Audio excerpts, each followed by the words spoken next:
There is a secret ability that YouTubers have, and this, my friends, is the ability to predict your comments before we even make the video that we're creating. In today's video, I predict that the comment section is going to say this about King Kai. In the future timeline, the reason why he never helped out is because Kai's only help out when it's dealing with an intergalactic threat, and because the androids were only terrorizing the Earth, nobody cared, so that's why it never became a bigger deal, and as a result of it, the androids would just kill all of the heroes for all of those years, nobody cares about it, and it was just an Earth problem, but it wasn't an intergalactic problem. The reason why that's horse crap is because it's completely out of character to believe that King Kai would legitimately look at all of his students die, his main student dying in Goku, and then his main student's son die in Gohan. All of these characters died, and they would have done absolutely nothing in the afterlife to assist Trunks and Gohan or any of the characters that were still left alive at particular points, obviously.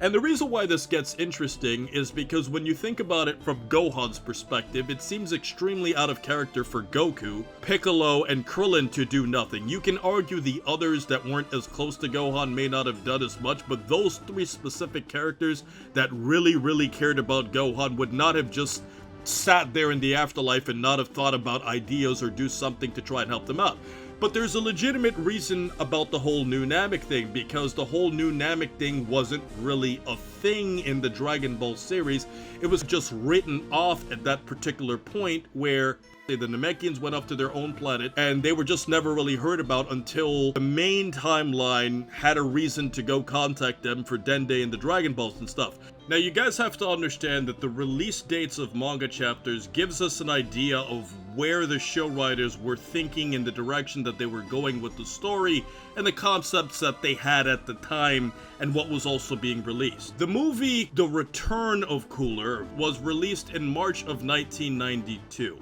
The Trunks the Lone Warrior special chapter was released on August 11th, 1992. Now, when you do the math, that basically calculates that the whole concept of going to New Namek actually existed before the Trunks the Lone Warrior chapter actually was released. And when you consider the fact that the manga usually comes out way before the anime, and when you consider the fact that this movie predated a manga chapter in which Trunks never got any assistance from the Namekians on New Namek, this paints a lot of interesting questions as to why this never happened and why King Kai is truly to blame for the future timeline. Now, if we look at chapter 393 of Dragon Ball, this is the chapter where Goku goes to King Kai to look for a new guardian,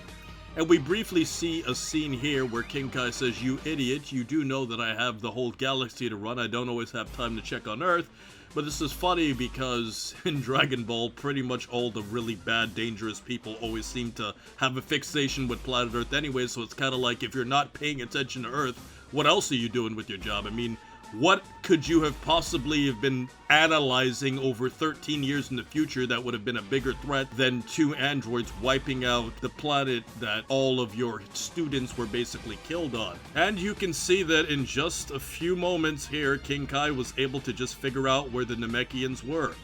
Now the question is, what could King Kai have done to actually save the future timeline? It's very easy, just ask the Namekians on New Namek to just use their Dragon Balls, and that alone would have fixed a lot of the problems that already predated Dragon Ball at that point. Now, I get where you guys are also speaking to me in the force in the comment section about,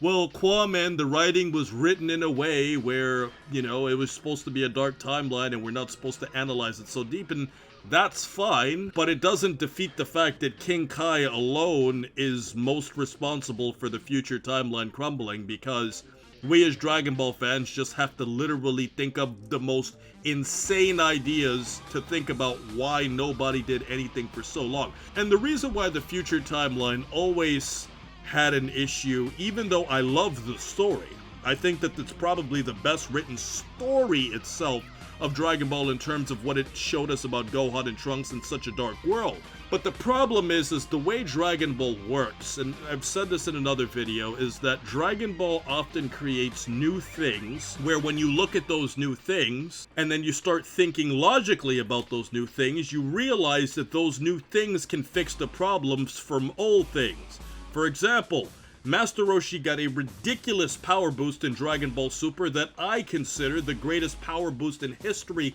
relative to where he was before.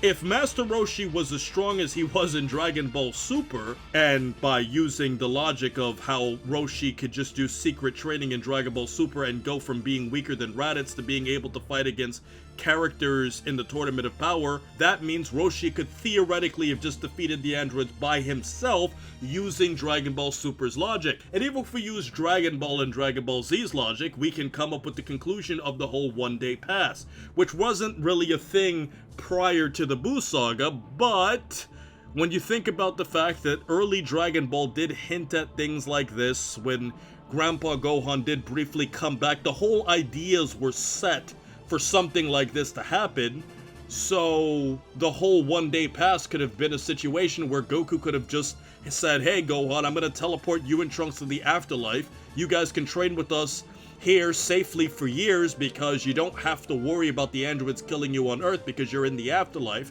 You'll train with us for X amount of years and you can go back to the Earth years later and go defeat the androids. That's a very interesting way to defeat them, even if the hyperbolic time chamber was somehow destroyed, or if they didn't have access to gravity trading and things like this. And then we also have other cases too, going back to Master Roshi with the Mafuba. Even if you say the future Roshi never got as strong as he was in Dragon Ball Super, you could come up with an excuse that, well, Roshi could teach Gohan and Trunks the Mafuba, and even if they're not stronger than the androids, they can at least try to seal them away. And because of the fact that it was made pretty clear that the Namekians had rewired their Dragon Balls to allow masses of people to come back at a time, just having a conversation with the Namekians on New Namek would have solved all of the problems in the future timeline. But because the show really forced the writing to go down a direction that was completely illogical but made a good story, we have to just sit back as Dragon Ball fans and we just have to accept that we weren't supposed to think this deeply about it. But it is fun to have a conversation like this with you guys on YouTube. But ultimately though, all of this has karmic retribution because King Kai ended up being erased anyway, so it's kind of like, you know what? You never did anything to help any of your fellow fighters in the afterlife and their loved ones that were still alive. So you know what's gonna happen to you and everybody? All of you guys get erased, and this timeline doesn't even exist anymore, which is still kind of complicated to even explain this to you because technically there's still another timeline like this that exists, which is the original timeline,